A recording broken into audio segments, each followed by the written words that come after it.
slid. Pay for sessions, go sit in the booth, rap out they bro. Yeah, chat. Let's get into the.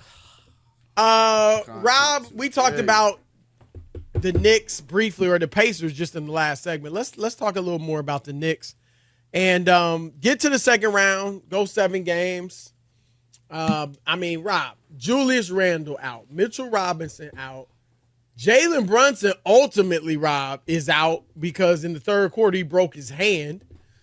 Third quarter of Game 7. Who am I missing? OG Anunoby out. Those are 4 starters. And Bojan Bogdanovic out. I mean, it was ridiculous at the end of the series how depleted the Knicks were. And for that reason, Rob, a lot of people really, felt like the Knicks showed a ton of heart and that overall it was really a good showing, gutsy showing for the Knicks this season. Jalen Brunson, Rob, thought differently. Here he is when asked if the season was a success. Did we win the championship? Did we get close? So, no. That's my mindset. That's just how it is. Rob, your thoughts? I'm not mad at that whole idea. I don't know if they were going to win the championship. What I will say, Chris, and he should be disappointed, and you can make any excuses you want. They were hurt. They've been hurt. They were without Julius Randle all up to this point. Everybody was yelling about Brunson being a superstar, and oh my God, look at the Knicks, and nobody was counting them out because of the injuries. They've been playing without. Would you agree that there's a difference between an excuse and an explanation? Sure, I get that, but here's my only thing. They had OG when they started the series. Once they lost him, Rob, yep. I mean, that dude, they were 26-5 with him, and I think they ended up 14-17 without him since he joined the team. So that's a huge difference. When he lost him, it was like, I actually stepped on my computer cord, so I had to restart the stream. My goodness. I'll just look at it from this. Brunson played in the first half when that game was decided. He didn't play well before the hand, Chris. I get it. I don't want to sit here and act like the injuries didn't factor in.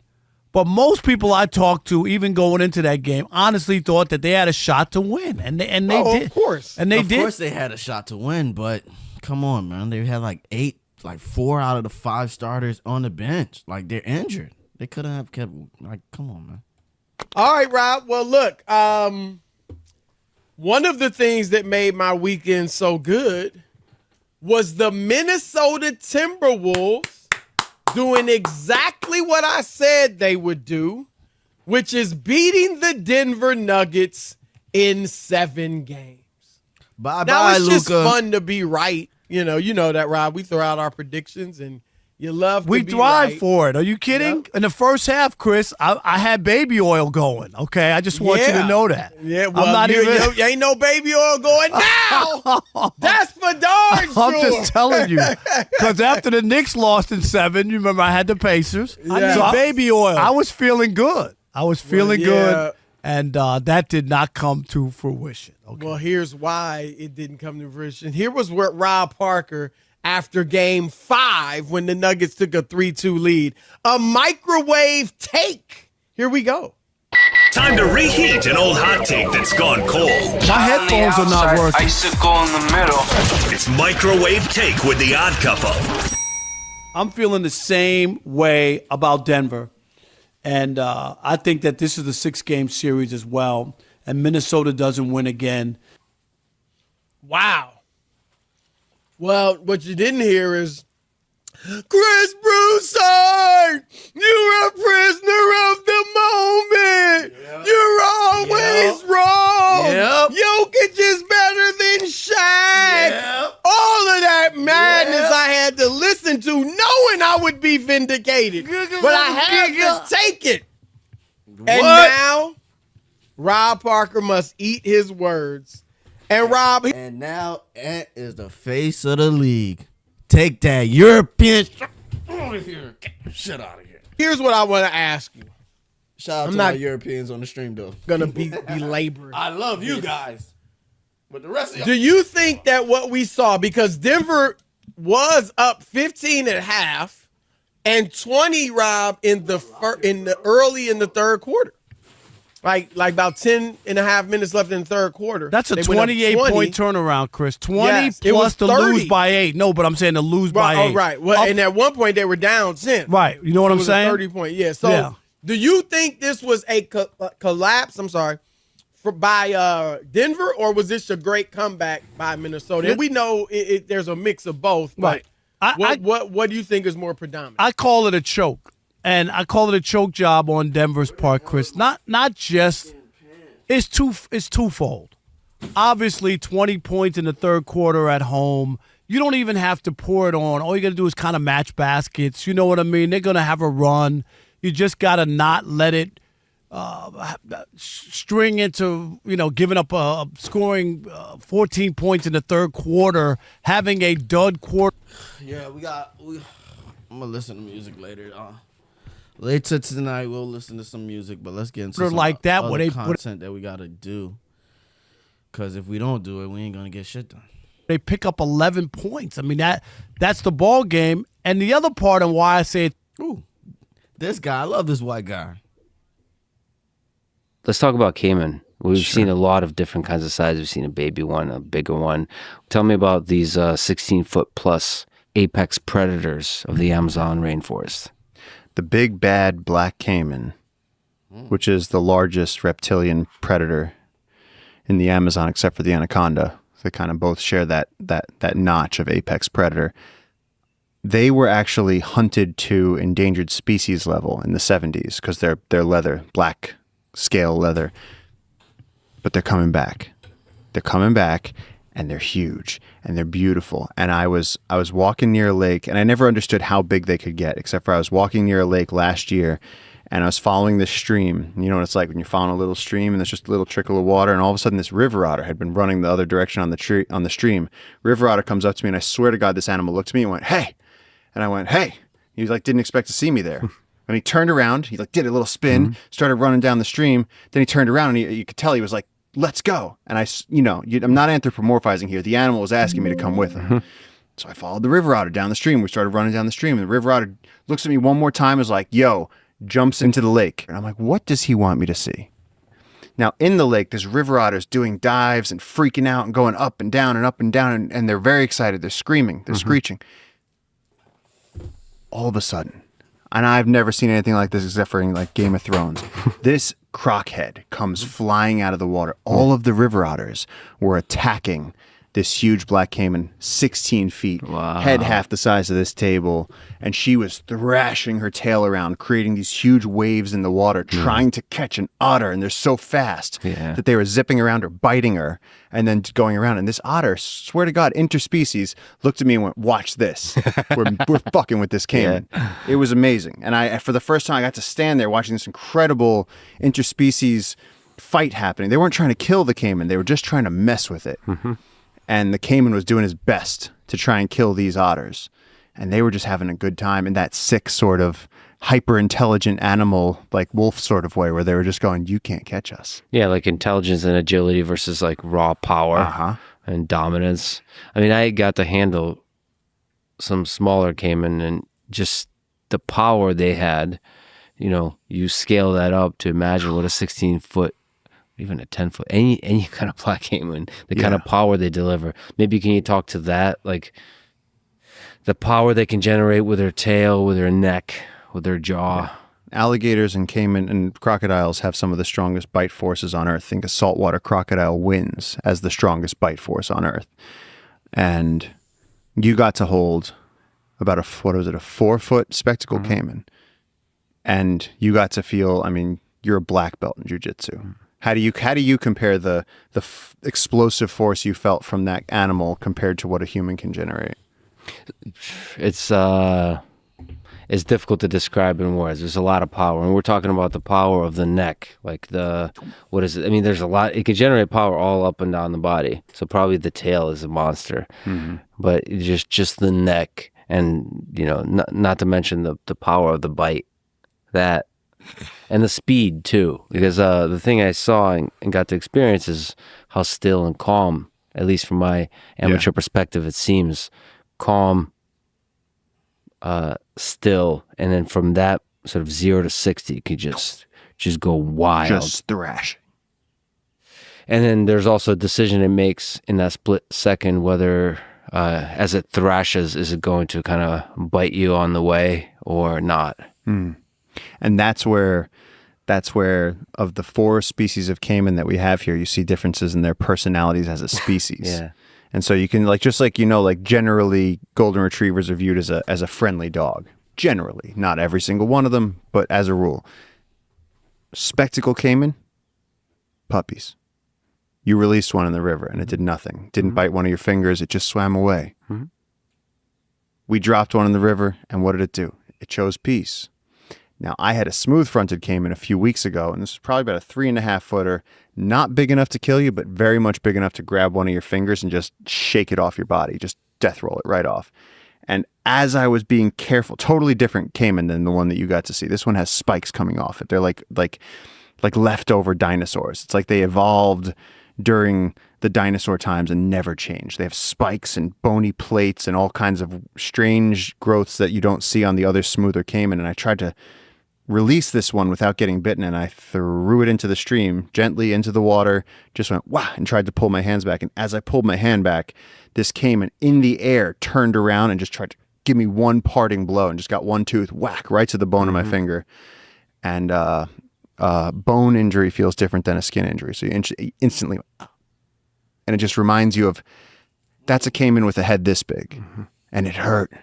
And I know that it could have taken off my finger. Now, if you scale that up to a black caiman, it's rib crushing. It's zebra head removing size. Just meat destroying. It's incredible. It's nature's metal, sort of. Just raw power. So what's the biggest croc you've been able to handle? We were doing caiman surveys for years. Absolutely insane. And we would go out at night, and you want to figure out what are the populations of black caiman, spectacle caiman, smooth-fronted caiman, dwarf caiman, and the only way to see which caiman you're dealing with is to catch it. Because a lot of times you get up close with the light and you can see the eyes at night, but you can't quite see what species it is.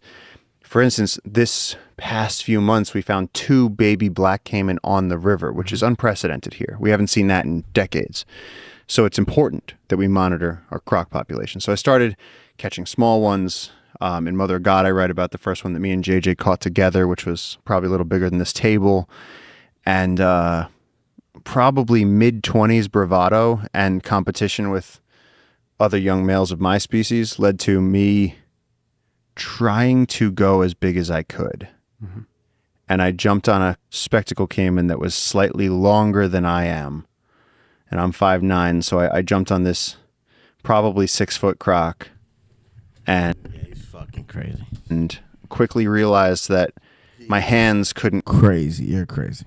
get around its neck, and my legs were wrapped around the base of its tail, and the thrash was so intense that as it took me one side, I barely had enough time to realize what was happening before it beat me against the ground.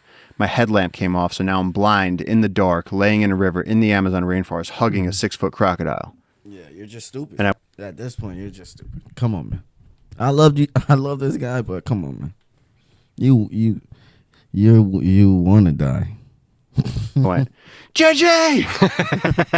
As I always do. But in that moment, before I even let go, I knew I couldn't let go of the croc, because if I let go of the croc, I thought she was going to destroy my face. So I said, okay, now I'm stuck here. If I just stay here, I can't release her. I need help. But I was like, I'm never, ever, ever, ever going to try and solo catch a croc this big again. I was like, this is, I knew in that moment, I was like, this is good enough. So anything longer than you don't control the tail. You have barely control of anything, really. Yeah, and that's a spectacle caiman. A black caiman is a whole other order of magnitude. It's like saying like, oh, I was play fighting with my golden retriever versus I was play fighting with like, what's the biggest, scariest dog you could think of? The dog from Sandlot, a giant gorilla dog thing, like a Malamute, something huge. What are they called? Mastiffs. Yeah, mastiffs. I mean, you mentioned dinosaurs. What do you admire about black caiman?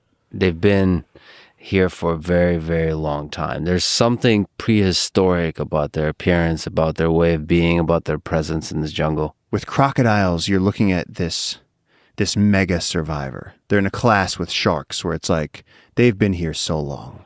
When you talk about multiple extinctions, you talk about the 6th extinction, Earth's going through all this stuff, the crocodiles and the cockroaches have seen it all before.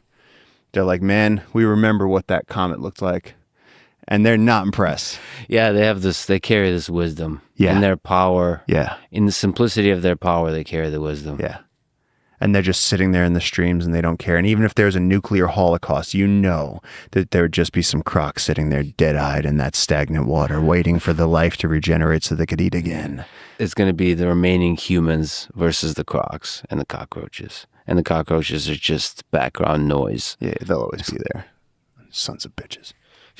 We're talking about individual black caiman and different species of caiman, but whenever they're together and you see multiple eyes, which I got into experience, it's quite a feeling. There's just multiple eyes looking back at you. Mm-hmm.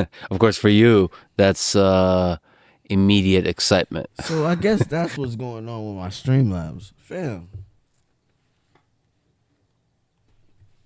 I never know how many people be watching my stream, fam. Because the Streamlabs doesn't tell me the right amount. You immediately go towards that. You want to see it. You want to explore it. Maybe catch them, analyze what the species is, all that kind of stuff. Yeah. Can you just describe that feeling when they're together and they're looking at you? So head above water, eyes reflecting the light. Yeah. So the other night, Lex and I were in the river with JJ, surviving a thunderstorm. We're in the rain and we had covered our equipment with our boats, and the only thing that we could do was get in the river to keep ourselves dry. And so we were in the river at night, in the dark, no stars, just a little bit of canopy silhouetted with all this rain coming down. It was such a din you could hardly hear anything. And all the way downriver, I just see this caiman eye in my headlamp light. Mm-hmm. And I started walking towards it because I was like, this is even better. We can catch a caiman while we're in this thunderstorm in the Amazon River. This guy so intent on killing himself. What is going on with him? And when JJ went, Paul, it's too far. JJ very rarely, like he'll make a suggestion. Like he'll usually go like, maybe it's far. But in that situation, deep in the wilderness, unknown caiman size, he went, Paul, it's too far. Don't leave the three of us right now. Yeah. We're too far out to take risks. Yeah. We're too far out to be walking along the riverbed at night because then, right here at the research station, if you step on a stingray, you get evac'd. Out where we went, nothing. So for me, seeing those eyes, I think I've become so comfortable with so many of these animals that I may have crossed into the territory where I feel so comfortable with many of these animals that they just don't worry me anymore. I mean, I looked at you in a raft while you had a sizable, probably about 12-foot black caiman right next to your raft. I watched its head go under. Bubbles. The bubbles, it was all coming up right next to your raft as he was just moving along the bottom of the river because he looked at me, went under, and then my raft passed and yours came over him. So now I'm looking back and your raft is going over this black caiman. And I'm going, I'm not worried at all. I was not worried. I was not worried that the caiman would freak out. I was not worried that he would try to attack you. I knew 100% that caiman just wanted us to go so you could go back to eating fish. Yeah. That's it. Man, it's humbling. It's humbling, these giant creatures. And especially at night, like you were talking about. Yeah, but there is some For angry me, ones. It's both Gestapo. scary and just beautiful when the head Whatever goes that under. alligator was. Because, like, underwater, it's their domain. So anything can happen. So what is it doing that its head is going under? It could be bored. It could be hungry, looking for some fish. It could be maybe wanting to come closer to you to investigate. Maybe you have some food around you. Maybe it's an old friend of yours and just wants to say hi. I don't know. I have a few on the river, old friends. No, when we see their heads go under, it's just, they're just getting out of the way. We're shining a light at them and they're going, why is there a light at night? I'm uncomfortable. Head under. So these caiman, again, you think of it as this big aggressive animal, but I don't know anybody that's been eaten by a black caiman. And the smaller species, smooth-fronted caiman, dwarf caiman, spectacled caiman, they're not going to eat anybody. Again, at the worst, if you were doing something inappropriate with a caiman, like you jumped on it and were trying to do research and it bit your hand, it could take your hand off. But that's the only time. I've been walking down the river and stepped on a caiman, and the caiman just swims away. And so in my mind, caiman are just they're peaceful dragons that sit on the side of the river. And so to me, they are my friends. And I worry about them because 2 months ago we were coming upriver. They are not your friends. What is he talking about? What kind of professional says this? Didn't we hear this from the same guy who got eaten by a bear? Bro, it's my most viewed video. If y'all haven't, go see it. Go see it on YouTube. The nigga got eaten by a bear. Real life. The family dropped the fucking... They dropped the video, nigga. Because they wanted the people to learn from that shit. This is a fucking real life dragon. And your asses will get burnt. Fucking with these animals. Y'all crazy as fuck. Y'all dumb crazy.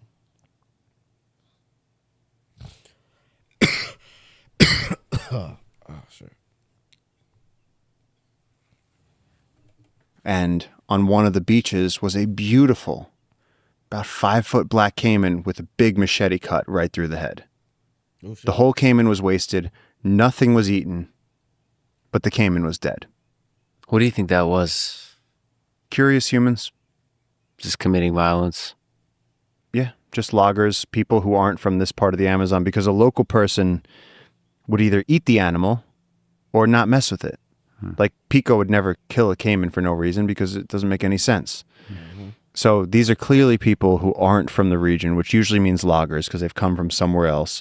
They're doing a job here and they're just cleaning their pots in the river at night and they see eyes come near them because the caiman probably smells fish. And then they just whack because they want to see it. And they're just curious monkeys on a beach. And again, me friend of caiman, I protect from my type. That said, you protect your friends and you... What kind of caveman shit you talking about, man? You could be more scientific. That's why I don't, even though I like him, he could be more scientific, Paul. You got to be more scientific. You can't just say shit like that. You can't just say, oh, da-da-da, because a person may misconstrue that and get their ass eaten like that, fam. Chill. And again, my friend that came in, like, no, bro, no, don't say that, Paul. You can't be saying that, bro. You have to respect the animal and give it its space, bro. Me friend of caiman, I protect from my type. That said, you protect your friends and you analyze and study your friends, but sometimes friends can have a bit of a misunderstanding. And if you have a bit of a misunderstanding with the black caiman, I feel like just a bit of a misunderstanding could lead to a bone-crushing situation. But not for a little 5-foot caiman. Yeah. And I think that's incredibly speciesist of you. About humans or about caiman? No, hey. I'm saying, like, all my friends do the same thing. They go, you swim in the Amazon rainforest? You swim in that river? And I go, yes, every day. Yeah. We, backflips into the river. Mm-hmm. We've been swimming in the river how many times? With the piranha and the stingray and the candiru and the caiman and the anacondas, all of it in the river with us. Mm-hmm. And we just do it. And what's that for you? So what allows you to do that, knowing and having researched all the different things that can kill you, which I feel like most of them are in the river. Mm-hmm. What allows you to just get in there with us? Well, I think it's something about you where you become like this portal through which it's possible to see nature as not threatening but beautiful. And so in that, you kind of naturally, by hanging out with you, I get to see the beauty of it. There is danger out there, but the danger is part of it. Just like there's a lot of danger in the city, there's danger in life, there's a lot of ways to get hurt emotionally, physically. There's a lot of ways to die in the stupidest of ways. True. We went on But if you're smart enough and you take it serious enough, you'll survive. That is true. But then again, I've also told y'all the story about the wolves. Everything goes out the window when you're dealing with a predator who's hungry. Did I not tell y'all that story? Shall we see it again?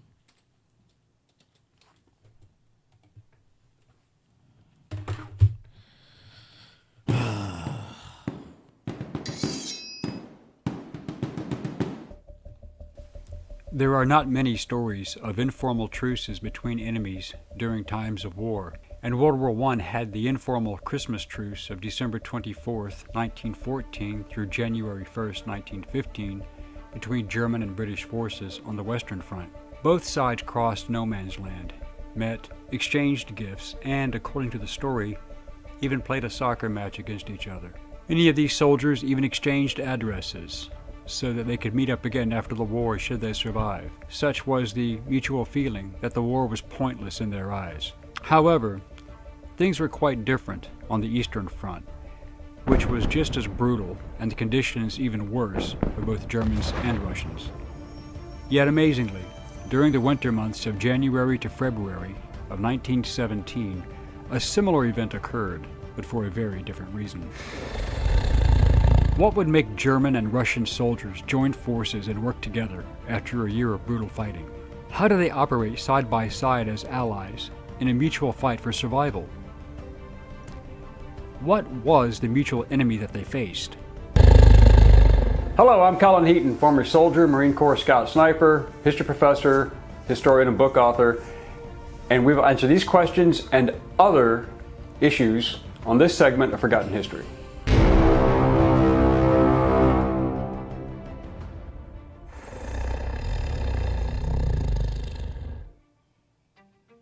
Near the end of 1916, in the area of Lithuania and Belarus in the Kovno-Vilna-Minsk district, near modern Vilnius, Lithuania, starving wolves had been attacking civilians, and several children had been killed. Prolonged hunger, the destruction of habitat caused by artillery, and depletion of their natural food sources, the deer and wild boar, had become stronger motivators for the animals to lose their fear of people. At first, the packs of wolves attacked isolated victims, usually feeding upon the dead, but then became emboldened to attack the wounded soldiers who were bleeding and not highly mobile. One story emerged of a Russian field hospital full of wounded men that was attacked by dozens of wolves. Being behind the lines, these men were not armed, so the carnage was total. But soon, they grew bolder and began to attack groups of soldiers in the field, and the Germans began to experience these events as well. Reports came in from the front commanders to the desk of Colonel General Hermann Emil Gottfried von Eichhorn, commanding the 10th Army headquartered in Tannenberg. Eichhorn was a recipient of Tsar Nicholas II soldiers' corpses. Both sides' reconnaissance patrols were increased in size to include carrying a Spandau machine gun and trained crew as a precaution. Finally, in February of 1917, there was a message from Berlin stating that they understood that large packs of wolves had moved from the forests of Lithuania and Volhynia to the interior of the German Empire, well into East Prussia and even Pomerania. The wolf attacks only increased as the soldiers from both sides tried their best to kill the fearless and hungry animals. There were repeated attempts by the Germans to poison the wolves using strychnine and cyanide, baiting deer and even dead soldiers' corpses. Okay. Both sides So also basically, tried to we kill won't their... get into this. I can't even watch it on infographics, which I wish I could, but they're gonna flag my video as usual. So we can't do that. But pretty much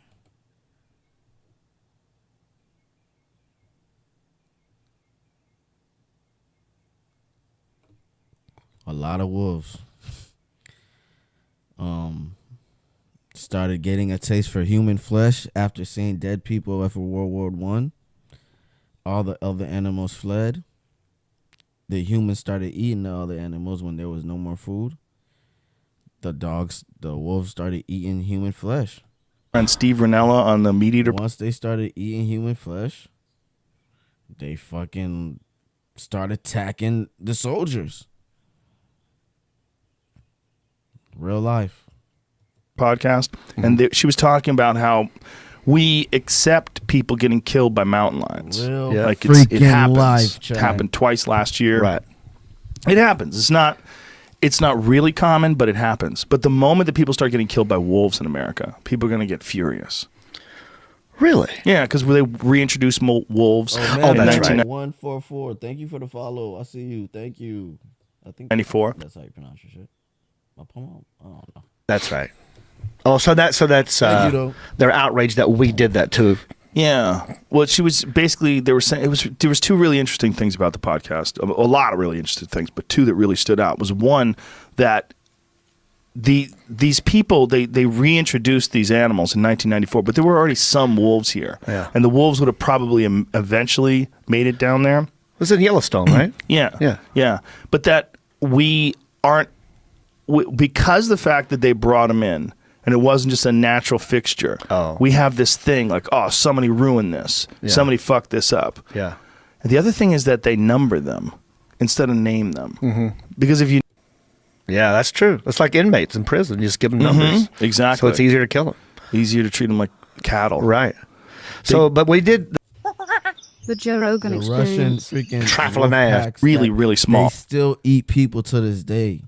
And really young.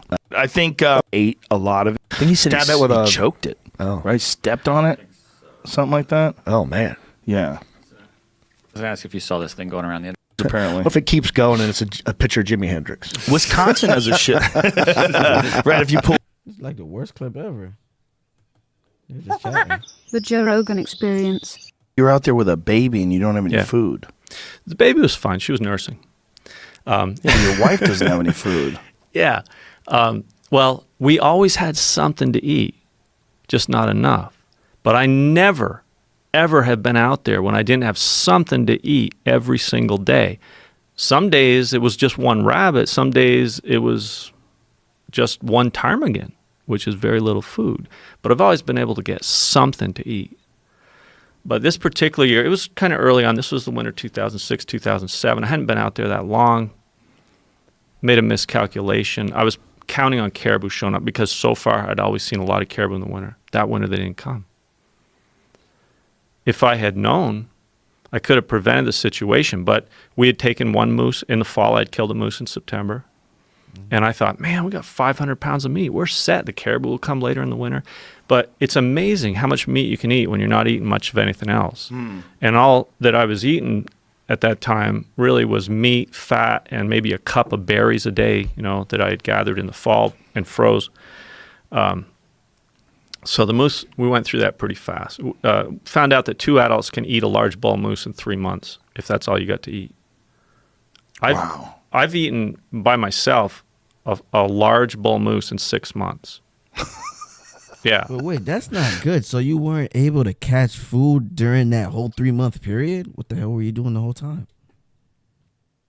God damn, I'm not going out there. For people that don't know, a large bull moose is about 2,000 pounds. I don't think they're quite that big, but they're probably 1,500 pounds. You probably get 500 pounds So of like meat. a Yukon moose is like 2,000 pounds? People exaggerate these do things. they? Oh, they exaggerate a lot of things, Joe. So, but a big heard one, like somebody- a 60-inch bull, how much is that? Yeah, something like that. that's actually what that bull was. It was about 60-inch bull. Wow. That one was actually 57, if I remember right. I don't pay too much attention to the exact measurements, but So I think somewhere in the range of 1,500 pounds, which is like what? How many pounds of meat you think that is? I would guess that you probably are getting 500-600 pounds of meat out of there. Are you taking the femurs and getting bone marrow out of them and doing all that jazz too? Oh yeah. That's really important part of my diet when I'm living off an animal is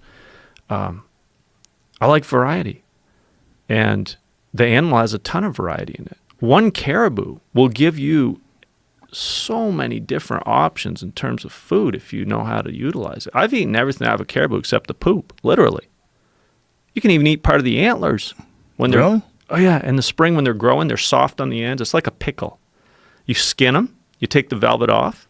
In the last inch or two, it's got the consistency of a pickle. They're great. Really? You eat it raw? Yeah. I eat a lot of animals raw. I ate a lot of parts of a caribou raw. But anyway, you get a lot of variety. Whoa, raw? Nah. He tripping, fam. He tripping, fam. Raw? Nah, he tripping. What the hell did I just hear? Raw? You eat all the organs, you eat the eyes, you eat the brain, you eat the liver, You eat the brain? kidney. Oh, yeah. Really? Spinal cord. Whoa. Like I said, I've eaten everything except the poop out of a caribou, literally. I mean, you can even, the cartilage, you can get all kinds of variety, and it's nutritious. It's good. Raw? Nah, raw is crazy. Raw is crazy.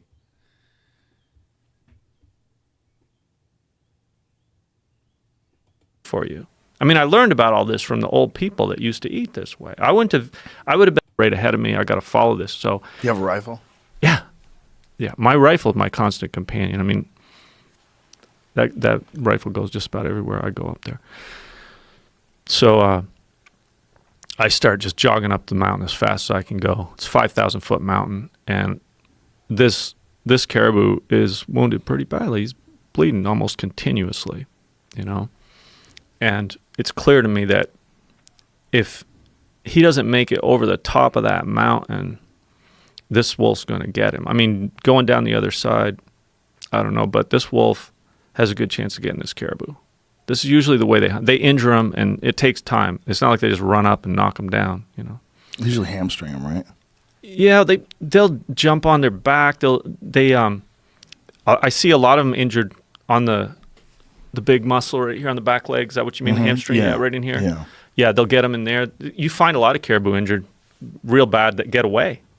They get away with big pieces of hide ripped off of them. I killed a caribou once that only had 2 good legs. It couldn't even walk anymore. Wow. But anyway, I start chasing them up the hill. They're kind of zigzagging up the hill. And this caribou obviously doesn't know this mountain. It doesn't know where it's going. It heads in a direction where there's some cliffs on the other side of this ridge. And I'm getting real hopeful at this point. And I still haven't seen them. They're ahead of me on the mountain. And sure enough, the tracks come right up to the edge of the cliff, both the caribou and the wolf, and go right over the top of the cliff. And I'm like, there's no way that caribou survived getting down. Because I know this mountain like the back of my hand. And I just sat down there and I listened. And I sat there at the top of the cliff. And sure enough, it's real quiet out there in the winter. The Arctic is just like dead silent. And I start hearing the crunching in the snow of this wolf. And he's down in the ravine, and he knows I'm up there. He can sense that I'm up there at the top of the cliff. And he wants to bug out of there at that point. And he just walked up the other side of the ravine. I'm looking across the ravine, and I see the wolf going up. And I know, hey, that caribou's down in that ravine somewhere. So he's just getting away from you. Yeah. Did they already know you by then? Because you had shot quite a few wolves, right? I trapped a few. I shot a few, not tons, but... Well, you shot a few on the show. That one time on the lake where it's frozen and... Yeah. I didn't have a cameraman with me. That was actually... That story was told on the show, and I documented it a little bit as much as I could with my little camera at the time. That day I shot 3 wolves. But that was a very unusual situation. Those wolves were actually trying to get me, which is almost unheard of. But this was years before that. This wolf, and like almost every other wolf encounter I've ever had, the wolf wants nothing to do with you. I mean, the wolf knows I'm dangerous. And how do they know you're dangerous? Are they having any interactions with other humans? Wolves know this all across North America. Smart. I've only been able to find 2 documented bona fide cases where wolves have killed humans in North America in recent times. There was this one guy, young guy up in Saskatchewan several years ago. There was one woman in Alaska that apparently was killed by wolves. It almost never happens. They just know that people are dangerous. They've been persecuted. I mean, there were bounties on wolves. I think it's in their DNA now. You know? All wild animals. Grizzly bears. They don't want anything to do with people 99.9% of the time. It's interesting you saying that. Grizzly bears, where they're hunted, don't want anything to do with people. Right. They're having a real problem with grizzly bears in places like Montana, where they don't hunt them, where they don't have any fear. Many, many generations of no fear of human beings, and you're getting a lot of maulings because of that. Yeah, I wouldn't be crazy about walking out in a national park where you're not allowed to bring a gun. Yeah. Well, Montana in particular, they have a lot. But so, in this case, the wolf wanted out of there. It walked up the other side of the ravine. I watched it. It was about... That's true. Did y'all see that video with the dude? Well, not all animals. Yeah, he's kind of crazy. If alligators, like, come on, crocodiles don't give a fuck who you are. They don't even care. They just like meat. So whatever, and they're opportunists. So whatever comes by them, they're going to want to eat it. 300-400 yards from me. When he got up to the top of the ridge, he stopped way up high above. I guess you're right. An alligator kind of sometimes, most likely, it's not going to want to eat you, but it will eat you. I remember looking at him through binoculars or maybe it was the scope of my But- rifle. I just remember that is giving. true. But an alligator will eat you because it doesn't. Most of the times they don't think you're a human, but when they do find out you're a human, they usually don't want to eat you. That is true. They're more scared than anything. Like, what the fuck is this? He laid down on the ground when he knew he was there's plenty of animals that will eat people. Safeway up there, and he just gave a yawn, and I could see his tongue. It was just like a dog. I could see him give this yawn like he had just climbed up this big mountain in about 10 minutes, you know. So I just walked around the cliff, went down in there, got that caribou. I actually made a backpack out of his rib cage to carry it home. Wow. And it was cold. It was like 25 below. That was pretty brutal getting that thing, you know, back to the camp from up on the mountain there. How heavy was it? I don't know.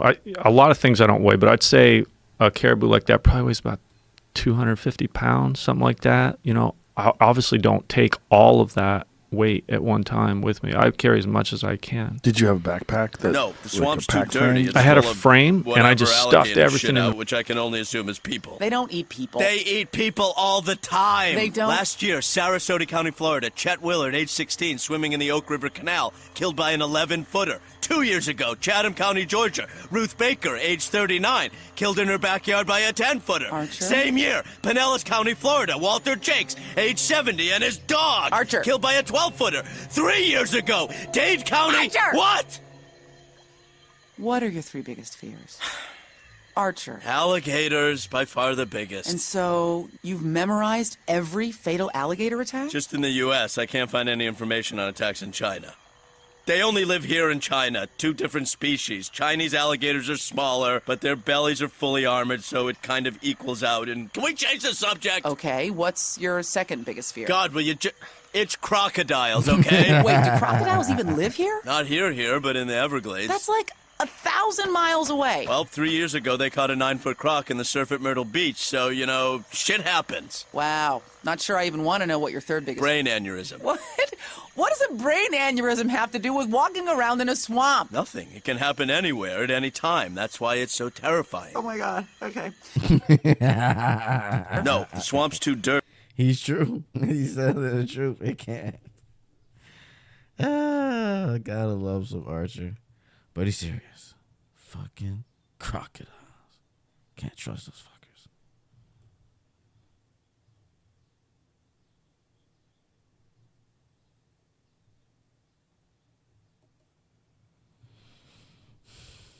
Yeah. It's sad that Archer ended or is ending, but then again, damn, that lady kind of made the show. Big Mark shot this too. Yeah, I want to fuck when I sleep, fuck when I eat, bon appetit. Now let's talk. We on YouTube. Let's talk. That's a hit though. That boy and Ellie ain't playing. Good shit. I'm still move. Oh shit. Oh hell no. Can I click on this? I probably can. Down, call her Amber Lambs, tell him breathe, bro. Nail a nigga to the cross, he walk around like Tizo. What's up with these jabroni ass niggas trying to see Compton? The industry can hate me, fuck them all and they mama. How many options you really got? I mean, it's too many options. I'm finna pass on this body, I'm John Stockton. Shoot a bit of whatever he said. Sometimes you gotta pop out and show niggas. Certified boogeyman, I'm the one that up to score with him. Walk him down whole time, I know he got some hoe in him. Pole on him, extort shit, bully the flow on him. Say Drake. I heard you like him young. You better not ever go to Cell Block 1. To any bitch that talk to him and I'm sorry, Drake, it's a hit though, man. tell you how your I gotta sing it. They tell me Chubb's the only one that get your hand-me-downs. Party at the party playing with his nose now. Let's go. Baka got a weird case, why is he around? Certified lover boys, certified pedophiles. That fuck him up. Ooh. Trying to stack a chord and it's probably A minor. I'm sorry, Drake. It's a hit. It's a hit. I can't stop. It's a hit. And Baka got a weird case, why is he around? Certified lover boys, certified pedophiles. Wop, wop, wop, wop, wop. That fuck him up. Wop, wop, wop, wop, wop. I'ma do my stuff. Why you trolling like a bitch? Ain't you tired? Trying to strike a chord and it's probably A minor. They not like her. They not like us. They not like us. They not like us. They not like us. They not like us. They not like us. You think the Bay gon' let you disrespect Pop, nigga? I think that Oakland show gon' be your last stop, nigga. They cold foul. I don't know why you still pretending. What is the owl? Bird niggas and bird bitches. Go. The audience not dumb. Shape the stories how you want. Hey Drake, they not slow. Hole is still deep. I can go further, I promise. Ain't that something? P-Rest, that's for bitches. And you Malibu must want. Ain't no law boy, you ball boy. Fresh Gatorade or something. Since 2009, I had this bitch jumping. You niggas will get a wedgie. Be flipped over your boxes or over your foe. The other vaginal option. Pussy. Think I better straighten they posture. Got famous all up in content. Might write this with a doctor. Tell a pop star quit hiding. Fuck a caption, won't action. No accident. I'm hands on. He fuck around, get polished. Fucked on Wayne Grower. He was in jail. That's conniving. Then get his face tatted like a bitch apologizing. I'm glad D-Rose came home. Y'all didn't deserve him neither. From Alondra down to Central. Nigga better not speak on Serena. And your homeboy needs subpoena. That predator moving flocks. That name gotta be registered and placed on neighborhood watch. I lean on you niggas like another line of walk. Yeah. I don't mean I'm put out. Ay, put the roll label. Drop, ay, sweet chin music. I want. Stocks, do I really have it stock? Ay, 1, 2, 3, 4, 5 plus 5. Ay, devil is a lie. He's 69 God. Ay, freaky ass niggas need to sit their ass inside. Ay, roll their ass up like a fresh pack of Zara. Ay, city is back up. It's a must. We outside, nigga. Pussy. They not like us. They not like us. They not like us. They not like us. They not like us. They not like us. Once upon a time, all of us was in chains. Homie still double down, calling us some slaves. Atlanta was the mecca, building railroads and trains. Bear with me for a second. Let me put y'all on game. The settlers was using town folk to make them richer. Fast forward 2024. You got the same agenda. You run to Atlanta when you need a check balance. Let me break it down for you. This a real nigga challenge. You caught Future when you didn't see the club. What? Little baby help you get your lingo up. No. 21, get your first street cred. It can't be. You feel like you a slime in your head. It's fucked up. People said you can be from Northside. Kendrick, stop. Don't change, say you good, but he lied. It's too much. Atlanta when you need a few dollars. No, you not a colleague. You a fucking what the fuck? The family matter and the truth of the matter. It was God's plan to show y'all the light. They not like us. He a fan, he a fan, he a fan. He a what? He a fan, he a fan, he a freaky ass nigga, he a 69. Freaky ass nigga, he a 69 God. Hey, hey, hey, hey. Run for your life. Hey, hey, hey, hey. Run for your life. Freaky ass nigga. He a 69 God. Freaky ass nigga. He a 69 God. Hey, hey, hey, hey. Run for your life. Run for Let your me hear you say OV ho. OV ho. Say OV ho. OV ho. Then step this way. Step that way. Then step this way. Step that way. Are you live, friend? Are you live, friend? Then step this way. Step that way. Then step this way. Step that way. God damn, I'm sorry, Drake. It's just a hit. And then y'all block Family Matters, so I can't even play your shit after this, man. That's fucked up, man. Man, damn. It's just stupid. Like That is number one. Pussy. It is. Yeah, that's fighting words what he's saying, though. You might just have to slap somebody. No, I'm just joking. No violence. Slap him just a couple times. Like That is number one. I mean, Not Like Us. I'm Not sorry. Like That. Not Like Us. Not Like Us is number one. I'm old. And it feel like it. Yeah. You know what I mean? Like, you know, sometimes you see them number ones and it's like, what the fuck? I ain't even heard that song. No, this one feels like a number one. And Euphoria is number 3. Mm-hmm. And Like That is number 6. Yeah. And Family Matters is number 7. Mm-hmm. So Drake should thank Kendrick Oh, shit. for the Kendrick stimulus package. Oh, man. Because I don't even remember last time Drake got a number 7. You barely. No. Don't let him sign you like this, Drake. You gonna have to slap somebody in their shit. Crept in there, nigga. You welcome. Fuck you talking about? We need some P. Diddy energy out of you. Slap somebody in their shit, man. But anyway, Not Like Us, the number one record. Kendrick Lamar, round of applause. But number one in my house, I'll tell you that. Yeah, word. And shout out Mustard. That shit is like coffee in the morning. That shit, man. Shout out to Mustard. That shit is hitting, fam. I'm sorry, chat. What can I say? It's hitting. I'm sorry. That's why you don't hear a peep from Drake fans. I'm like, God damn, y'all boys. Y'all was talking all that shit. The silence is sickening. The silence. Matter of fact, fuck that. We going on the chat. Hey, someone tell them academics boys, hey, we about to be on the Discord. I'm sorry, I'm coming to the Discord, bro.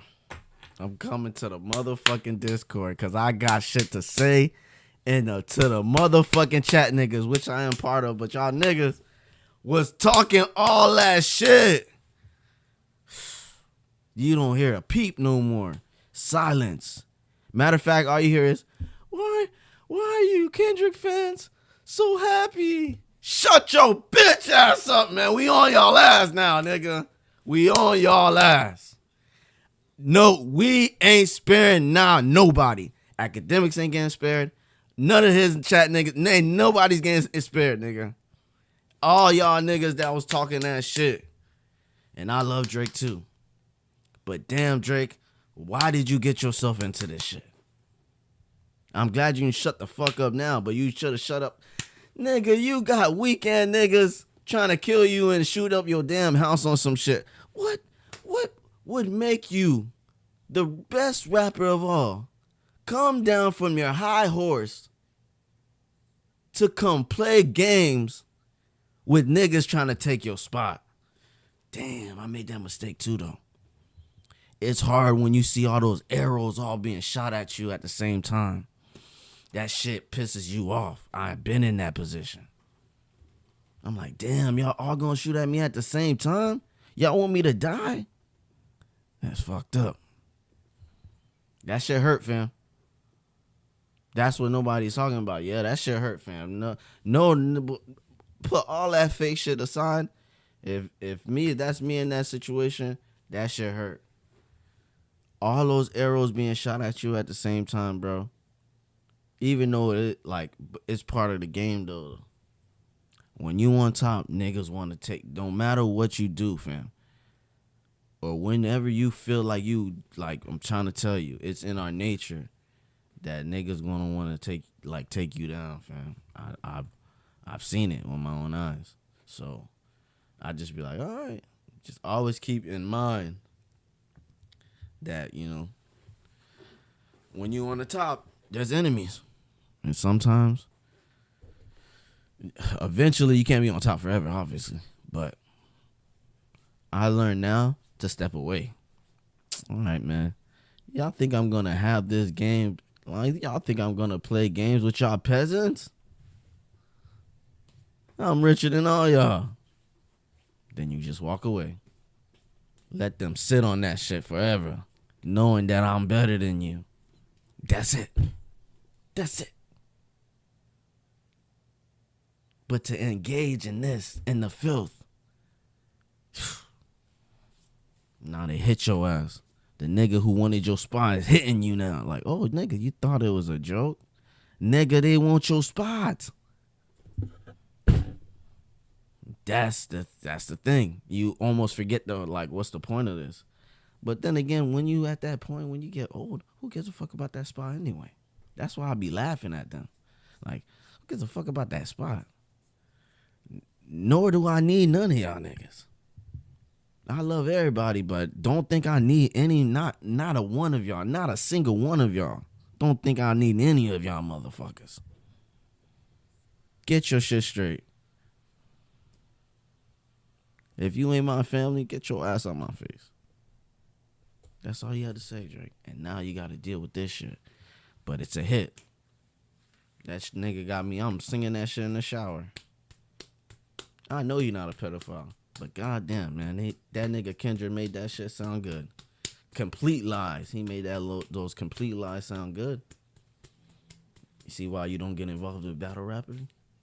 Every battle rapper lie. Not one battle rapper tell the truth, nigga. Those niggas swear to God they Scarface.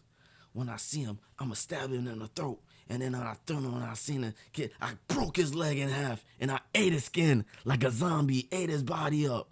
I'd be like, God damn. These battle rappers are the devil. Come to find out, That nigga never killed anything in his life, never shot a bullet in his life, never did anything. But he's telling Cassidy, I'm going to break your neck in half. It's fucking, of course, it's satire. So you got caught in the trap, and then you apologizing for shit niggas already know. I'm not a pedophile.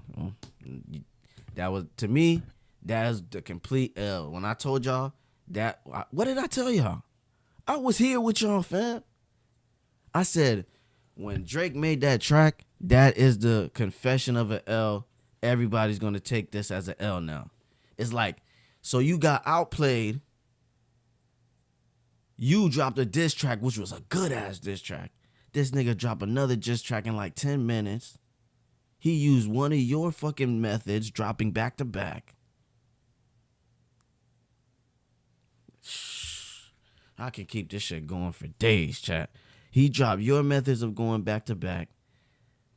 Then you drop a track saying you're not a pedophile. And I'm, oh my God, this nigga did not just do this. No, not Drake. No, what? Misstep after misstep. Misstep after misstep. I'm sorry, y'all. Cut this shit and send it to them boys, man. Cause now I'm about to join the chat. Cause we on y'all ass. For all y'all niggas telling Drake to get involved in this shit, y'all silent now. Idiots. Fuck Drake on top. And y'all telling him to get involved in battle rapping against a nigga who is a known spitting lyricist battle rapper. Yeah, idiots. It's idiotic that they even think of this shit. So whatever happens now is what y'all get, which it doesn't matter. Because Drake is a billionaire. He's like, none of this affects him at all. But it affects his legacy though. Idiots. That's why he shouldn't get involved in this. Idiots. That nigga on top, he should have let all them niggas say what he had to say. Each time they say something, that nigga is in a different island with different bitches. If that's not winning, I don't know what is. Each time they talking shit, you just drop another IG photo of you chilling with another bitches in a different country. Laughing in the background. Don't even mention it. That's all. That's what he should have did. But that big Kendrick he played, bro. He played you good, fam. First he baited you to come out, then you came out, and you admitted on the song he baited you to come out. Then you came out. Then he double, triple dropped on you when nobody thought he would drop once. You begged him to drop. He dropped 3 times. And the third one killed whatever song you had before then. Then you drop a song saying you're not a pedophile. Everything I'm telling you is facts. These are all facts, fam. I'm talking to y'all as a Drake fan, but I'm telling you facts. That's why when you see shit and people saying, yeah, we love you, academics, but nigga, you sounding compromised. This nigga Drake is getting outplayed in every position. Kendrick's even saying it in the damn song. Well, calculated, you're not as calculated. I can even predict your angles. Oh, y'all thought I was going to be playing games forever, huh? Y'all forgot this is Stay Woke TV. I gave y'all a break. I had to give y'all a break after listening to all this music. It's a good time in rap. I'm glad these boys did this, though. Drake ain't no bitch. That nigga showed y'all he got hits. Family Man and show y'all nigga, yeah, I'm that nigga. But Kendrick has showed y'all now that he is that nigga too. And album sales ain't gonna win you this battle. So now we're stuck. And if you drop again, you will regret that shit for the rest of your life. And that, I put that on everything. Do not ever drop again, fam. Because when I tell you, they waiting for you to drop and everybody's going to flame you at the same time. Because that's all they've been thinking about right now. While you talking that shit, you probably in the studio, they niggas are flaming the studio with your name. So shut the fuck up and let this shit go. Somebody copy this shit and send this shit to Drake. Send it to them boys, man. Because this shit got to stop. The man's legacy is at stake. Y'all need to stop this shit. Idiots. Think a Canadian's gonna fight everybody from America and then niggas gonna be cool with that shit. Stop this shit immediately. Took this opportunity. I better wake up and smell the coffee, man. I don't know what the hell's going on with these boys, man. These niggas gonna walk. They're gonna make fucking Drake walk straight off a plank. I actually wish I was in the Discord saying that shit right now. I will be joining the chat, Discord, bro, because these niggas need to start thinking in reality. The hell y'all talking about? Y'all just brought the #1 hit maker into a battle with a battle rapper. Come on, man. Oh no, we didn't see this coming. What the fuck did you think was gonna happen? He fucking flamed you. And now they got all these niggas trying to flame you at the same time. And a nigga shooting at your house.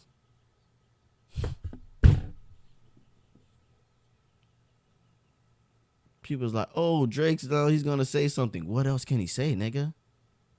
Everybody's on his ass. So shut up. Shut up.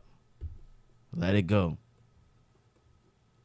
I wouldn't be no bitch and be asking for forgiveness. Actually, sometimes I'm a nigga who asks for forgiveness. But sometimes I also been that nigga be like, man, I'm gonna say I'm sorry, but if everybody still hate me, fuck y'all then. Y'all can hate me for the day y'all die. But I am sorry. That's okay to say. I mean, not to freaking Kendrick, and I'm talking about to all those niggas bitches you fucked. I'm not even gonna lie. But maybe that's not true. But it's looking kind of true. But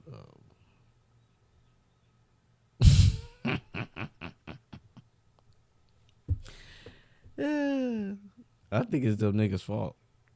Who the hell brings their bitch around Drake? I wouldn't do that shit. Bitch, don't you fucking look at Drake. Get your ass in the house. The hell's wrong with you? Drake, let's go have this fucking meeting somewhere else. I don't like the air in this place.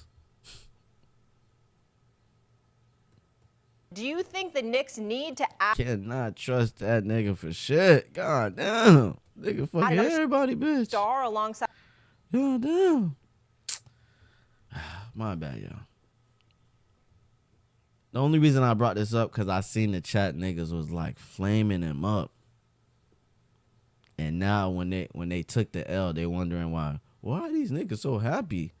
Nigga, if y'all boys won, they would be doing backflips, front flips, side flips, jump flips, kick flips. Nigga. Nigga. Let me stop, man. Y'all boys tripping. Them boys tripping, man. What's wrong with them boys, man? Them boys tripping, man. That shit funny as a motherfucker. What's that noise?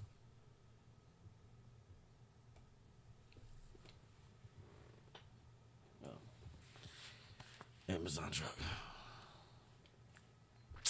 And them boys tripping, man. That shit funny as a motherfucker. Interesting.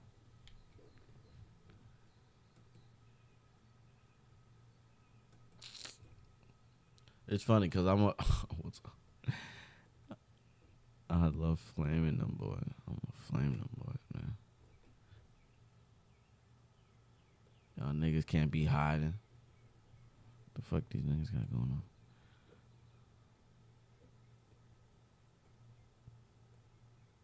Y'all remember all that shit? while they was talking, oh my god, the silence is eerie. Ugh, it's scary. Oof.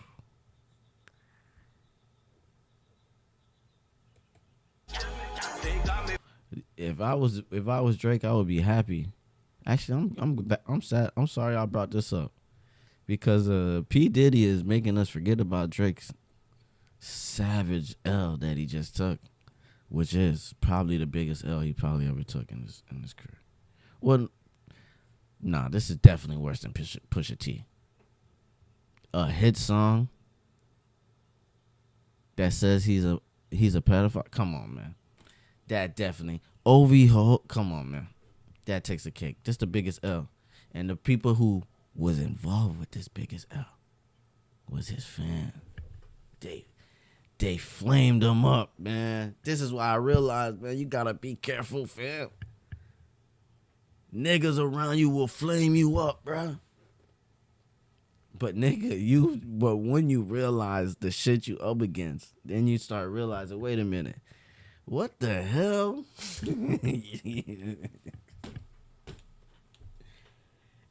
Nigga, you up against an army and they flamed you up, telling you to attack all these niggas. What? Think about it. Even America knows that. Nigga, we need friends out here. If we don't have other friend countries out here, nigga, if these niggas gang up together, they gonna get my ass out of here, nigga. What the fuck? I kind of feel bad because we all know what's gonna happen next. Drake ain't gonna drop. Listen, he already said he was gonna take a break. By God Almighty, I promise you, Drake is not gonna be dropping a lot of music like he used to be, which is a shame. His own fans flamed him up. True, all facts. What I'm saying, his own fans flamed him up. Facts.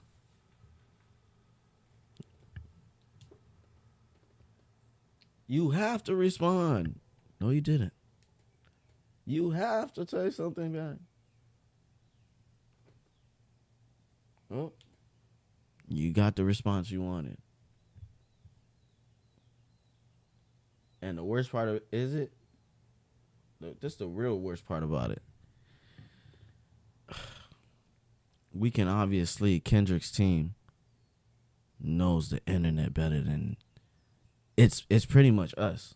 It's almost like the chat niggas are part of Kendrick's team. So they know everything. It's not like, oh, when academics come, maybe they're on. No. As soon as academics go live, they on his live, nigga. Nigga, they in they Discord, nigga. That's how they know. How do they know everything? Nigga, they been listening. And y'all been telling every freaking thing.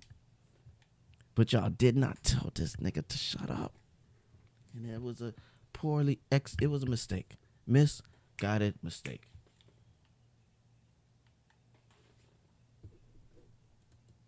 And now, OV Holt goes down in history. That's what angers me. It's like y'all didn't see like a bigger picture. Bigger picture is Drake is Michael Jackson right now. So just let it go. The niggas getting flamed by 20 people. Shut up. I had to learn that though. You wanna respond so bad. But but eventually you realize there's 20 of these niggas.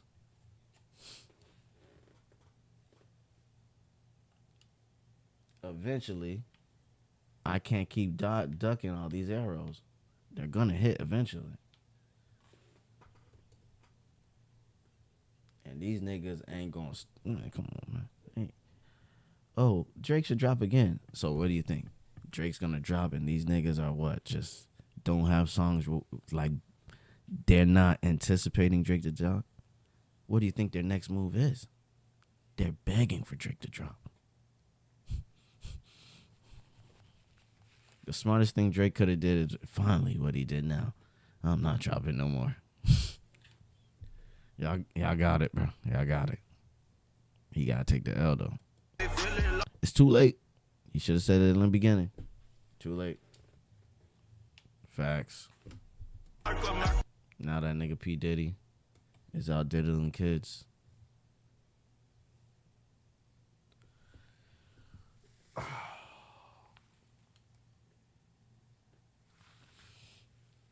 I even have time to play fucking games? I don't know. I might just clear it.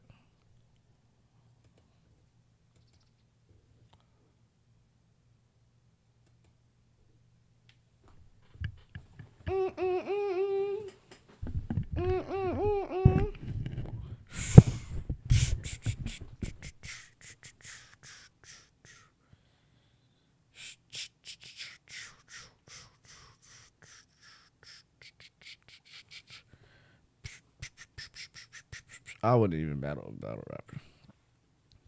They get too personal. Eventually, I'm gonna slap someone. I'm not even that type of nigga, man. I ain't gonna let you. Nah, let me don't say that.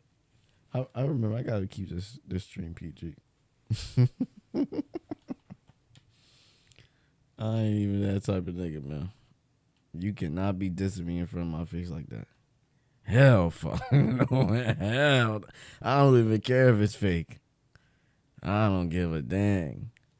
That's why I seen your bitch and I want to hit it. Nah, it ain't going down like that, fam. It ain't even going down like that.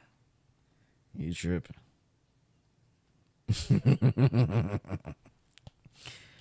Boy, what he just said? That nigga tried me. Nigga crazy motherfucker.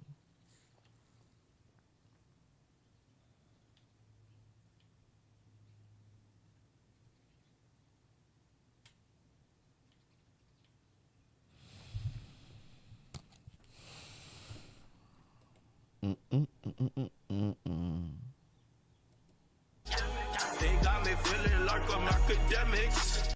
They got me feeling like I'm academics. I call that was my Drake rant of the day, I guess. We'll leave it at that. I'll clip that and save it or something.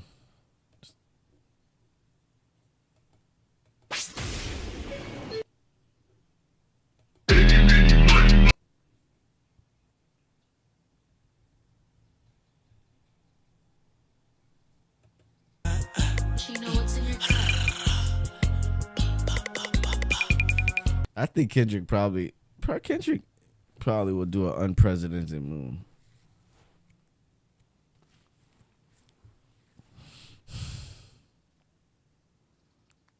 Kendrick dropped again. Who the hell? Nah, that's too much. Hell is Carlo? They not stalking. We outside your house and it's too late for talking. Try to spin. We here with their feet. Oh shit, I'm on YouTube. I can't play that. Fuck. Yeah, they getting YouTube ruins. Yet again, YouTube ruins our time. I wanna listen to some music. And calling her a liar and denying all this. Leave God a manipulator. This is one of the few times that I think he closed on a night. He has, caused people who used to be aligned with him, other people in the industry who have probably stayed quiet, people who, obviously never liked him from the get-go, also himself even reacting to the video with an apology. I think that's the thing that, we didn't cover because it wasn't out yet. Diddy put up an apology yesterday where he quickly, tried to get in front of the mountain, I want to say the mountain avalanche that this video is probably causing in his life. Not only of the most important thing I keep saying, which is the potential criminal proceedings, but possible other civil cases. And also, I think when we go down the line, just how his career might fare after this if he doesn't go to jail, but even down the line further than that. And I'm actually talking in what I believe is an order of priority for him. How people in his close circles, I could imagine Diddy's own daughters. You know, he has 2 twins and I think another daughter. I imagine them watching that video. That probably was a very tough thing. Not to mention, you know, he came out a few weeks ago saying, yo, niggas is lying on me. I ain't do none of this shit. And obviously, I think most people were like, yo, come on, bro. We've heard too many allegations. We've heard too many stories. Granted, we haven't seen anything that was necessarily proof. But, you know, we know that there was some stuff that could be proof because you settled really quickly in at least your case versus All right, y'all. Listen. Again, the I'm gonna get rumors outta about here. Diddy being diabolical, being devious, being dangerous has always lasted for a I while. am Him going to being get out a of domestic here. abuser, people have said that Diddy put hands on everybody. You get what I mean? Everybody. You get what I mean? He'll hit a coach with a kettlebell and he'll hit a bitch with an uppercut. That's what the thing has been about. We're probably going to take a slight different angle before we even get into the apology. And as we try to process this all, it's extremely horrible. You know, obviously, I know. Yeah, some we're gonna people play who, games later. You know, Fuck I don't it. know what my We last didn't stream have time gave today. the- We the- listened to the too much music. inclination, or It was a good stream. Well, like, I had fun. We're gonna do this shit again tomorrow. Y'all know what time it is. Thank you for all the follows. Thank you, Krez, for the follow. Thank you, Man Panda, for the follow. Follow Pama, whatever. I don't know how to pronounce it. Oh, Clinical Fish Hook. I finally understand that. Thank you for the follow. Predator Jody. Thank you for the follow. And Subdue Defar. Thank you for the follow. I don't know. Striking Tyreek. Thank you for the follow. Sheila Sheesh. Thank you for the follow. Thank you guys. Thank you guys so much. I'll see you guys later on. Tomorrow will be another great day. I don't know what happened to the chat. It's not working. So we out of here. I'm glad we had a fun time. Good stream. I'll see you guys here later on tonight. It's probably super late. Maybe like 1. And then, yeah, we'll just continue the shit as we do lately. It's your boy DJ Grimlock. This is Stay Woke TV. Y'all boys, goddamn, I'm not even in the camera. Y'all boys stay y'all boys stay woke out there. Even though I'm gonna leave, it's still gonna take me like 10 minutes to leave. So watch me play games for 10 minutes, I guess. Why did I turn the YouTube on, man? We might just stop doing that. Nah, I ain't gonna. Shout out YouTube too, man. But y'all gotta stop with this music block shit. I ain't gonna lie. Took this opportunity to shoot his shot at some niggas that have been getting praised lately that he don't feel like should be getting praised. He came out and said, yeah, niggas been sleeping on me, man. A lot of mutt shit been winning. I've been me. Seemed like they forgot. I'm glad that they know now, but yeah, you see us, number 1. The West back up.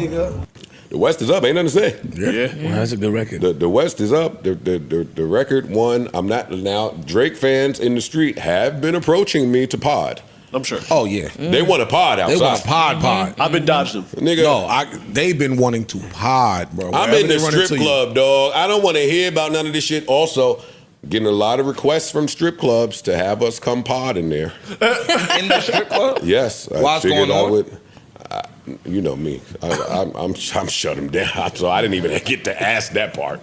But they want us to come and pod in a few strip clubs in New York. I'm with it. I'm with it. Shit. I don't know how you do that. Let them shut it Music down. would be on. Well, they had to acquiesce. Yeah. They had to do some I want early to see shit. chicks dancing. Yo. Facts. We'll figure it out. Yeah, we'll figure that Hey, out. dance to no beat, bitch. We'll figure it out.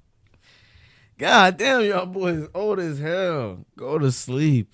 You want talent? They gotta wear in-ears. Solid party. Solid party. Oh, Get your headphones on. headphones on. There you go. Y'all got AirPods, right? Dance to our voice. I seen Cam and Mace put somebody on their desk to shake some ass. I felt like you might feel some type of while way they about that. threw money. I feel like I be having good ideas. I never bring them up, and then somebody else do that shit. I feel like That's he the beat me to worst. the punch. So now I gotta come blow at least 50 in here with something nicer than grandma they had up here. I can't That let shit them was niggas funny, beat though. me. That No, shit they was funny. smoked that was shit. smoke. My man in the back with No, the they dice smoked game that going. shit. They absolutely smoked that shit. Killed that shit, yo. Shout out. Listen, man. I'm hating though. I'm hating. They smoked that. Don't worry. I'm coming back. Don't you worry. You know Joe ain't going out like that. I'm sending something up here, Cam, with some ones. I'm bringing my little bag out. Anyway, Where do I want to watch? Oh, man, we need to take a look at stocks before we get the hell out of here. That's what we need to do. Oh, damn. I was supposed to get some shit I had to cut up. I'll do that later on. What's this shit called? I'm so freaking... I don't have a mind blank right now. Oh, probably because I'm... No, I'm joking.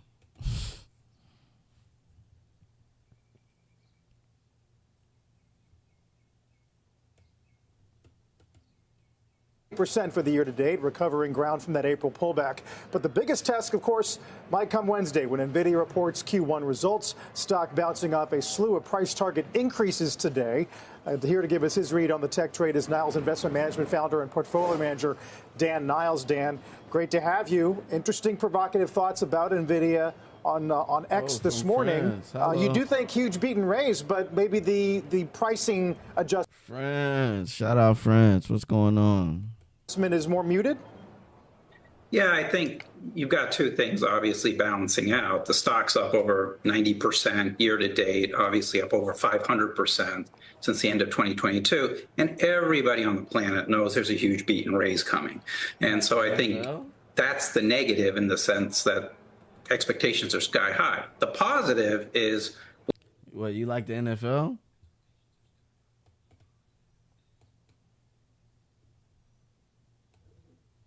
Believe it or not, the stock is trading 15% below its 5-year average on a PE basis. And so that's why my thoughts are you get a slight move up in the stock when they report, because it is actually historically cheap on a price to earnings basis. The other thing you point out longer term is you wouldn't be surprised to see multiple drawdowns of 25, 35% over the coming years. What does that say about its tenure as sort of the king of this market?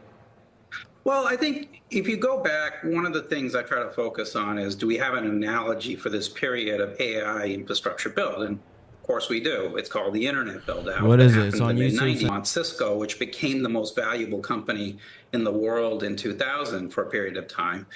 In this video, I'm going to break down how I deal with burnout. It's happened to me many times before, and I kind of been feeling it a little bit lately. This happens to everyone, and I don't think that this is a sign that you're lazy or you're just not being productive. It's more of a normal cycle. You get high periods of productivity. All right, we're gonna get 6 FINRA licenses in 3 months. We're gonna do 21 cities in 8 days. House Hack Roadshow, House Hack Fundraising, all the FINRA licenses I got, like have 5 children, which we just did. These are all like, oh my God, there's so much happening so fast, and it's compressed in just such a little bit of time. I'm like, oh, okay, chill, man, because it's starting to feel a little empty. Starting to feel a little bit like, what is the world? Yeah. Why does it all matter? Why do I feel empty and like I don't really want to get up and work on this? How can I minimize this feeling? Well, in this video, I know it's a little bit different than what I usually do, but frankly, I think a lot of you who watch my videos are high-performing individuals. You want bottom-line information, but you also want perspective. You want insight that just nobody else is just willing to give you straight. And so I'm going to give it to you straight. In 2015, I experienced burnout after 5 full years in real estate, working 80 to 100 hours a week.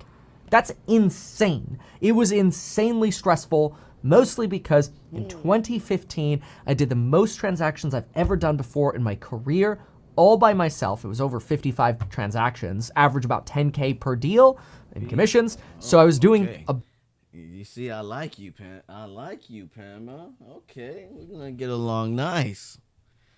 Let's look this up. Interesting.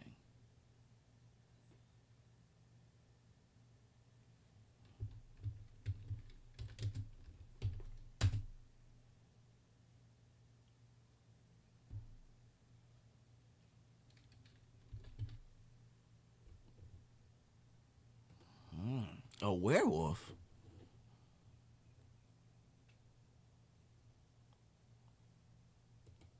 Today's video is sponsored by Hunt a Killer. Mallory Rock. 6 weeks ago, her body washed up on North Beach. It's Beth. I just got a box in the mail. My sister was murdered. This is not it.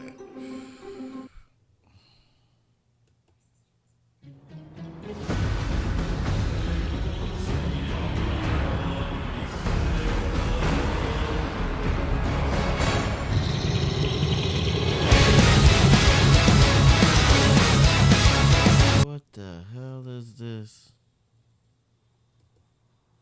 Hi, I'm the History Guy.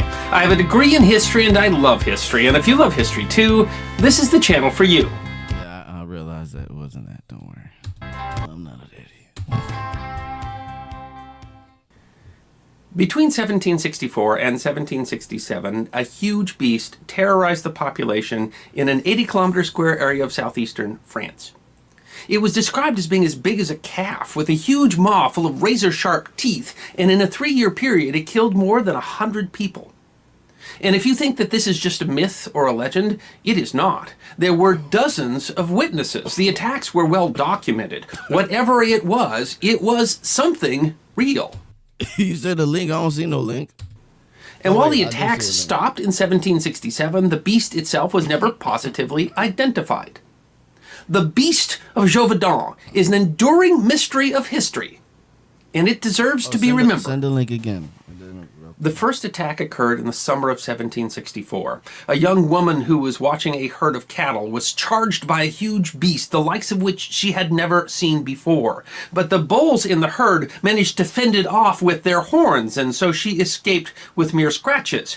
But she described something fantastic. A beast with a huge, broad chest, with a massive head and neck. Its ears were on top of its head, and they stuck straight up, looking almost like horns. Its greyhound-like maw was full of massive fangs. Its tail, unlike a wolf, was long and thin. It had huge claws, and it moved extremely fast. And when it ran, it could leap enormous distances in each leap. The beast attacked dozens of more people in the coming months. It seemed to favor women and children, but it even attacked full-grown adult males. It would often attack people that were alone in the field watching flocks or herds, but it also came into towns and took victims mere feet from their own doorsteps. It favored attacking the head, and most of the victims that were found had their throats torn out. Sometimes it would carry the bodies away, and virtually all of the bodies were at least partially eaten. In these horrific scenes, the beast would sometimes leave behind just rent limbs and body parts. And there were so many... Wait a minute. How many people seen this again? Became convinced that there must be more than one beast because some of the reports made it sound like there was more than one attack occurring at the same time. Astoundingly, in October of 1764, 2 hunters claimed to have come upon the beast and shot it with their muskets at close range several times. Each time the beast staggered, but astoundingly got up again and continued to move away, eventually escaping into the woods. And they were not the only ones. That old, it could have been anything. Like a extinct animal. Like it could have just been a regular big ass beast. Who claimed to have shot the beast at close range, only to have it get up and walk away. In 1765, the story reached the attention of the king, Louis XV, who sent several known wolf hunters as well as his own master of the hunt to hunt down and put an end to the beast. They killed a lot of wolves and at least one extraordinarily large wolf. But it turned out not to be the beast. The attacks resumed. At least a dozen more people died in 1765.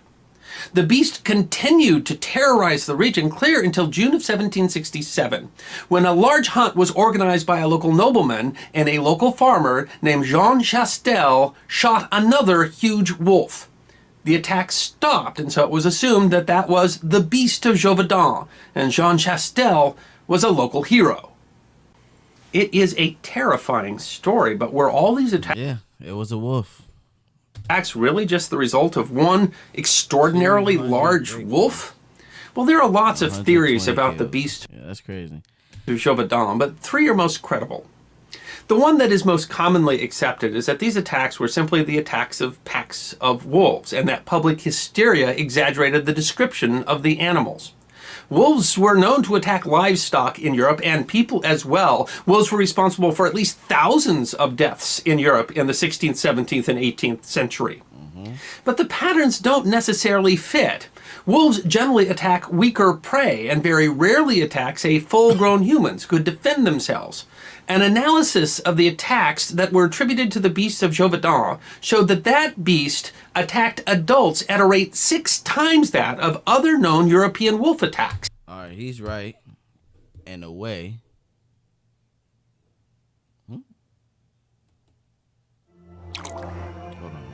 As the sun set, it belonged to their mothers and children, so he had his troops wear wigs and old skirts and accompany children to herd cattle. After 12 days across 8 villages, the beast didn't show. If Duhamel couldn't lure the beast, he needed to find it, even if it meant scouring every inch of Gévaudan. He spent the winter rousing volunteers for his quest. He claimed this animal is a monster whose father is a lion. It remains open what the mother is. On February 7th of 1765, 20,000 hunters, soldiers, and peasants set out across the icy corners of Gévaudan. They trudged through forests and caves until finally a party of peasants spotted it trotting into the woods. Something was in its mouth. They sprinted after it, but it darted into the forest, dropping its meal, the head of a 14-year-old girl. After the 4-day hunt, the beast was still out there. Duhamel had failed, and the court of King Louis XV sent a dispatch to replace him with the famed wolf hunter Jean-Charles Dinval. He was the man who liberated Normandy from thousands of wolves. Now, the lure of adventure, riches, and fame brought him to Gévaudan. A grizzled veteran in his 60s, he arrived with his son Jean-Francois. In their polished French, they boasted that the beast would be dead in 2 weeks. But the heavy snow, cliffs, marshes, and dense forests of Gévaudan quelled their arrogance and turned the hunt into a dizzying chase. The number of decapitated and half-eaten villagers multiplied. The beast killed 29 villagers in just the first 3 months of 1765. Markets and fairs were deserted. Peasants didn't dare venture outside alone. That dude was wrong, though, because remember the tiger in India? Tiger in India.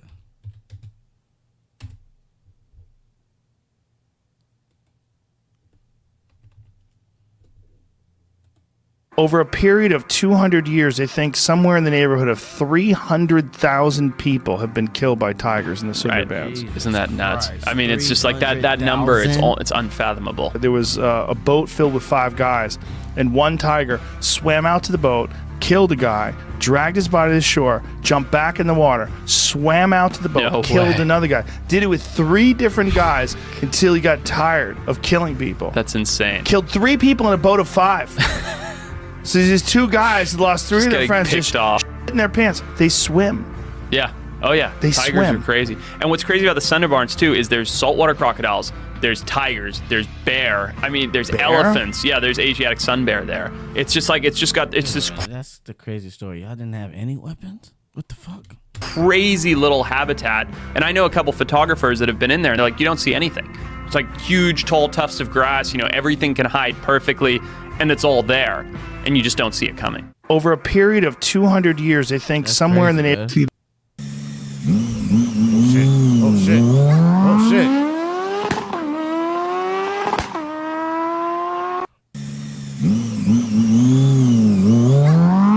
Oh my god! Is this real?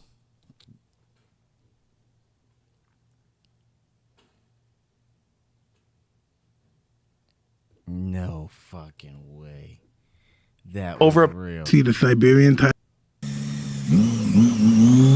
Oh my God, that was real.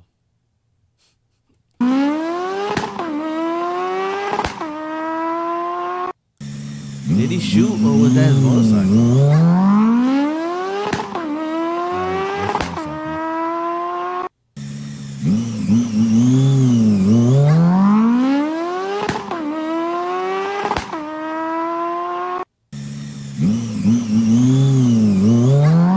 Nah, that's crazy. Ooh, that's fucking crazy. Can I make a request? Sure. Well, explain to me how this makes. Ladies, that's not even the worst one I ever seen. The worst one I ever seen was the grizzly. Over a period of 200 years. See the Siberian. The worst one I ever seen was the grizzly one.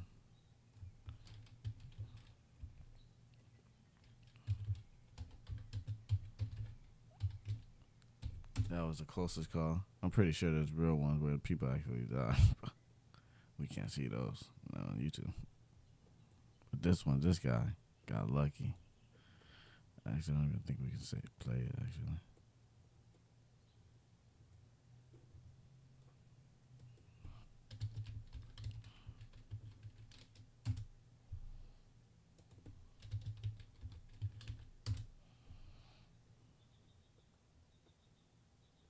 Yeah, that's the one.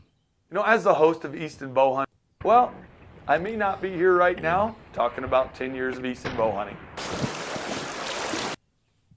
Crazy, right? That show is that his gun. Let's go. Get out of here.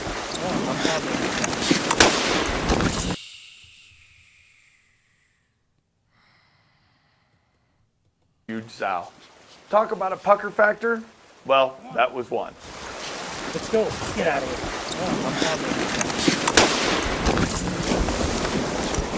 Sometimes we'll have 20, 30 hours of footage on a hunt, and all that gets condensed down into 22 minutes. So there's so much.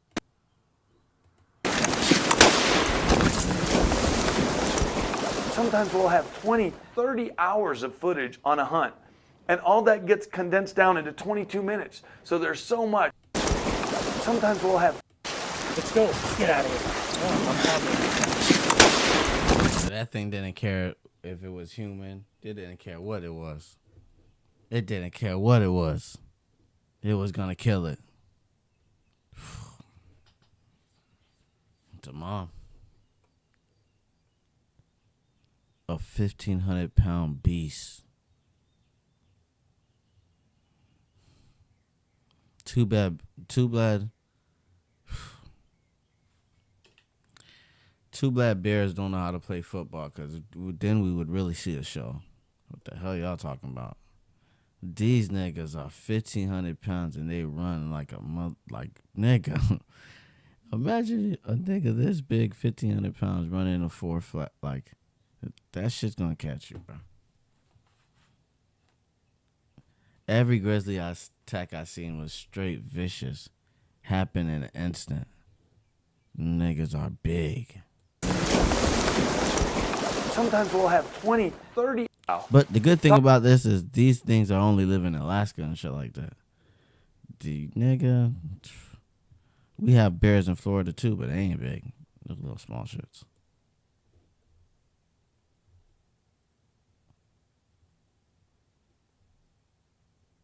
Yeah, I don't think a bear in Florida would kill you. There's no real bear attacks in Florida. Because they're really small.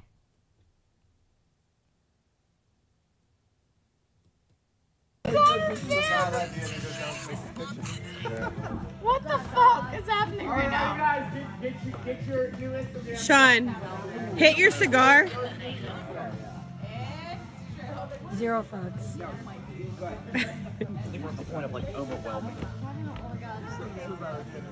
This is a fucking joke, right? Oh my god. He's making her a peanut butter and jelly sandwich. But he's not a dog. What the fuck?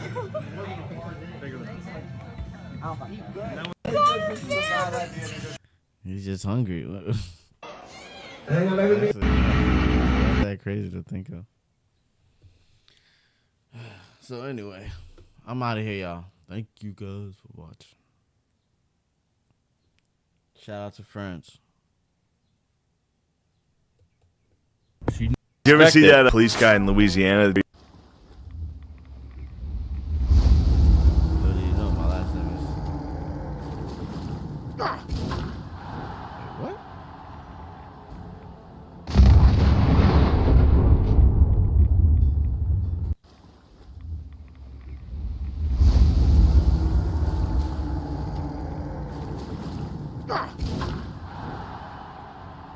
Shut the hell up.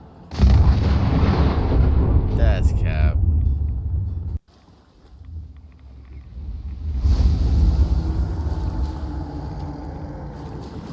How do you do that?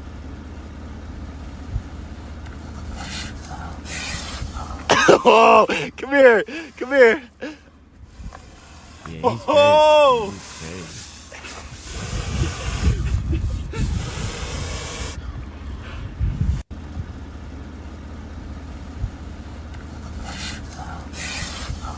Oh, come here.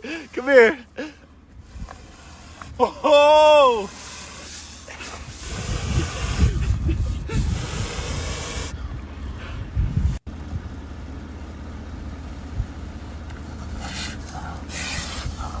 Oh, come here. Come here. Can I hit a one-handed home run with every size bat?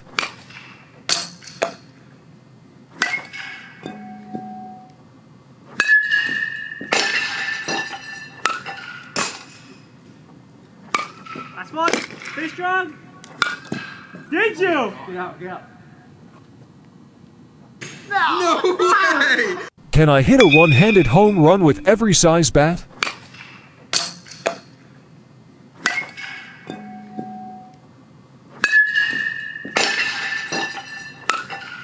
This is pretty easy.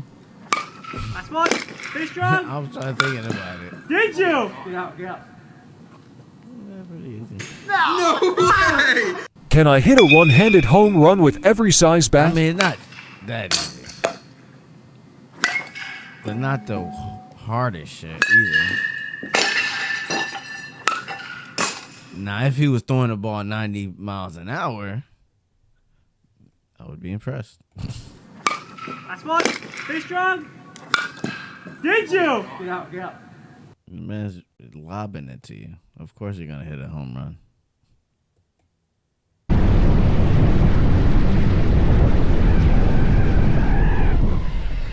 Fucking hell. Oh, it's a different bat. Oh my God. All that kind of means is you played baseball for a Have you long ever time. heard somebody say,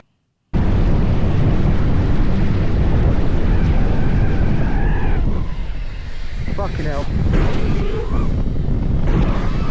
Maybe I should try it then.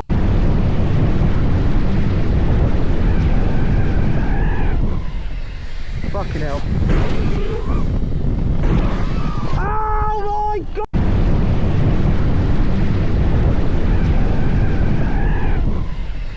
Fucking hell. Oh my God. This thing is fucking crazy. I love it. Fucking hell. Oh my God.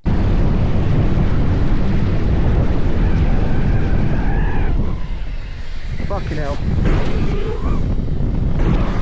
Oh my God.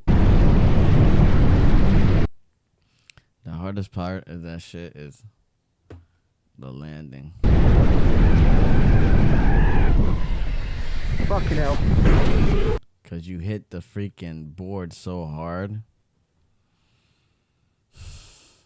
To control it as soon as it hits, that's the hard part. Oh my God. Control it because you gotta, but that's all like focusing. You jump, focus, hit the ramp, boom, then you gotta kind of look at yourself right, at least straight enough so you can hit the second ramp perfectly and hit the third one and slide. But he almost hit the fence too, so things can go wrong at the same time. Fucking hell. Fuck, he knows he's gonna hit that shit hard. Oh my god. But he has enough focus and he has enough, like, he rides his bike so many times that he knows, like, fucking hell. Hitting the fence is actually easy. That was just like, oh shit.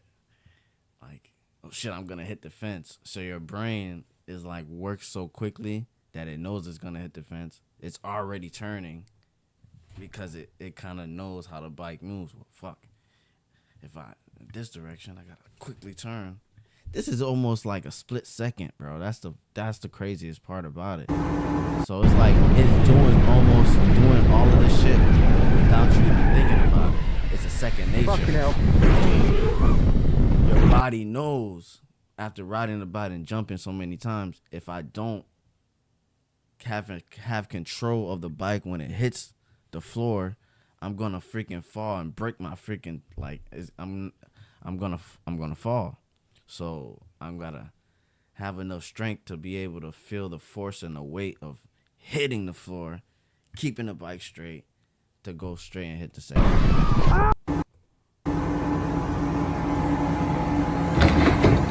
2, 3, 4. Yeah, these shits, I don't know shit about those.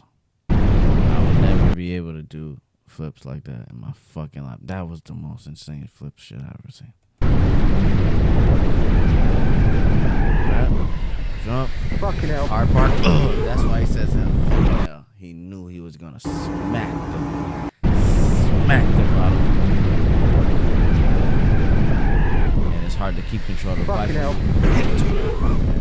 Keep control. Oh my god.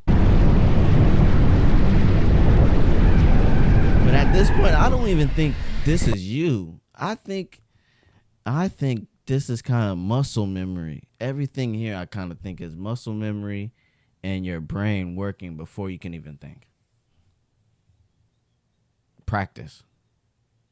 Doing it over and over and over again. Fucking hell. Keeping it control. Oh my god. It's all happening in a split second. So how can you even think fast enough to do it? It's second nature at this point. Fucking hell. That's how you know it's second nature. That nigga only had a second to think. He knew, goddamn, this is gonna be hard to land, cause I'm gonna smack the bottom of the bike on the ramp, cause I went too high when I launched. I went too high. I went too fast. So I went too high. Fucking hell. Oh, fuck. Keep it in control. Turn real quick. Beautiful. God damn, I gotta start reacting to all these videos more. All right, chat, I'm out of here. Deuces.